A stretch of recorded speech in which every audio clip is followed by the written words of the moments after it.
नमस्कार, Marathi kitchen creation या YouTube चॅनलवर मी सुनीता तुम्हा सर्वांचे मनापासून स्वागत करते। आज आपण झटपट असे रवा मैद्याची शंकरपाळे रेसिपी येथे पाहणार आहोत।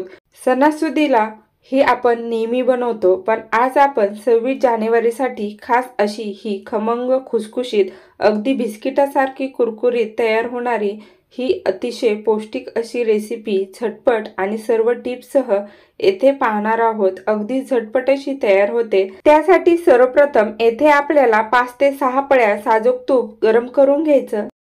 साहित्यामध्ये 1 वाटी मैदा चाळून असा घेतलेला आहे। त्यानंतर 1 फुलपात्रभर दूध घेतलेला आहे। 1 वाटी आपण बारीक असा मैदा येथे चाळून घेतलेला आहे। त्यानंतर पिठी साखर घेतलेली आहे। हे पहा, पिठी साखर आपण घरच्या घरी इलायची घालून आता फ्रेश अशी मिक्सर मध्ये तयार करून घेतलेली आहे। त्यानंतर आता मैदा आणि रवा एकत्र घालायचा आणि त्यावर कडक कडक असं साजूक तुपाचं मोहन घालायचं। मोहन गरम असताना आपल्याला हे चमच्याने छान असं मिक्स करून घ्यायचं आणि हाताला सोसवेल असं झाल्यानंतर आपल्याला आता हे हाताने छान असं मिक्स करून घ्यायचं। घातलेले सर्व साजूक तूप आपल्याला रवा मैद्याला छान असं चोळून घ्यायचं आहे। हे पहा, या पद्धतीने याचा उंडा तयार झाला पाहिजे, म्हणजे सर्व साजूक तूप आपलं छान असं मिक्स झालं। त्यानंतर घेतलेली पिठी साखर यावर घालून घ्यायची आणि सर्व आपल्याला एकत्र छान असं कोरडं येथे मिक्स करून घ्यायचं। आता सर्व छान मिक्स झाल्यानंतर घेतलेलं दूध आपल्याला थोडं थोडं घालून हे छान असं मिक्स करून घ्यायचं आहे। हे पहा, सर्व दूध एकत्र न घालता थोडं थोडं घालायचं आणि याचा घट्टसर असा गोळा सर्वप्रथम आपल्याला येथे तयार करून घ्यायचं। हे पहा, या पद्धतीने हे तयार झाल्यानंतर थोडंसं ढिल्लं ठेवायचं, म्हणजे जसा जसा रवा भिजतो तसं तसं हे फुगलं जातं। आता हे झाकण ठेवून आपल्याला अर्धा तास असंच ठेवून द्यायचं। अर्ध्या तासानंतर हे पहा, या पद्धतीने आपलं पीठ भिजलं गेलं आहे। आता हे आपल्याला छान असं मऊ करून घ्यायचं। हे पहा, वाटलं तर थोडासा मैदा यामध्ये ऍड करून छान असा घट्टसर गोळा याचा तयार करायचा आणि नंतर आपल्याला हवे असे जाड आकाराचे उंडे करून घ्यायचे। येथे 3 उंडे माझे तयार झाले। आता गॅसवर एक कढई ठेवून त्यामध्ये तेल घालून घेतलं। तेल गरम होईपर्यंत येथे एका वाटीत मैदा घेतला। हे पहा, उंडा हातावर असा तयार करायचा। नंतर दोन्ही बाजूला पिठीमध्ये बुडवून घ्यायचा आणि आपल्याला याची मोठी जाडसर अशी लाटी येथे लाटून घ्यायची आहे।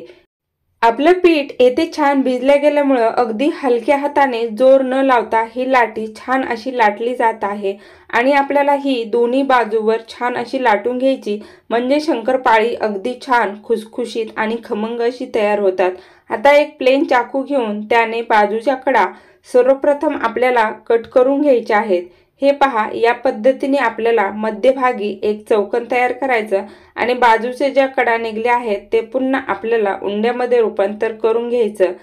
आता हा जो चौकोन आपण कट करून घेतला याला आपल्याला हव्या त्या शंकरपाळ्याच्या आकाराच्या, म्हणजे मध्यम बारीक कशा हव्या आहेत त्या पद्धतीने याला रेषा पाडून आडव्या आणि उभ्या कट करून घ्यायचा आहे। हे पहा, आता आडवी करून घेतली लाटी आणि आपल्याला ज्या पद्धतीचे शंकरपाळी हवे आहेत त्या पद्धतीने ही कट करून घ्यायची।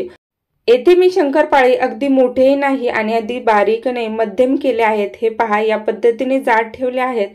आता आपण तापत ठेवलेलं तेल कसं तापलं आहे ते चेक करण्यासाठी एक शंकरपाळा यामध्ये सोडून द्यायचा। अगदी छान असा फुगला गेला आहे। हे पहा, म्हणजे आपलं तेल छान असं तापलं गेलं आहे। आता दुसरी एक लाटी मी फिरकीच्या चमच्याच्या साहाय्याने शंकरपाळी तयार करून घेतली। हे पहा, फिरकीच्या चमच्याने सुद्धा अगदी सहज आपण चाकूसारखे शंकरपाळे कट करून घेऊ शकतो। अगदी सहज हलक्या हाताने आणि झटपट अशी मध्यम आकाराची आपली ही शंकरपाळे येथे करून झाली आणि जाडही ठेवले आहेत।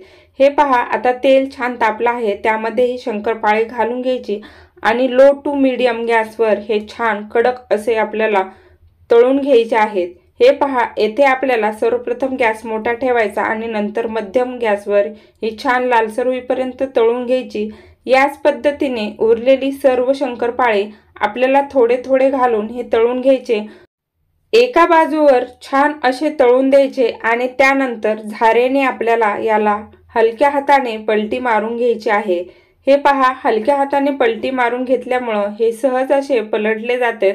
आता आपल्याला छान लालसर खमंग आणि कुरकुरीत होईपर्यंत हे तळून घ्यायचे आहेत। हे पहा तळून झाले। आता हे काढून घेऊया। याच पद्धतीने आपल्याला सर्व शंकरपाळी येथे छान अशी तळून घ्यायची आहेत। हे पहा या पद्धतीने आपली शंकरपाळी छान अशी फुगली गेली आहेत आणि प्लेटभर येथे तयार झाली। सर्व साहित्य येथे आपण पाऊण किलोच्या प्रमाणात म्हणजे वाटीने मोजून असं घेतलं होतं। अगदी योग्य ते प्रमाण सांगितलं। तूप जर तुम्हाला हवं असेल तर तुम्ही अजून सुद्धा घालू शकतो। झटपट अशी ही रवा मैद्याची शंकरपाळी आपण येथे करून पाहिली। तर आजची ही रेसिपी तुम्हाला आवडली असेल तर लाईक, शेअर आणि माझ्या चॅनलला नक्की सबस्क्राइब करा। बेल बटन नक्की प्रेस करा। खा प्या आनंदी रहा। एकमेकाची काळजी घ्या। व्हिडिओ पूर्ण पाहिल्याबद्दल तुम्हा सर्वांचे मनापासून धन्यवाद।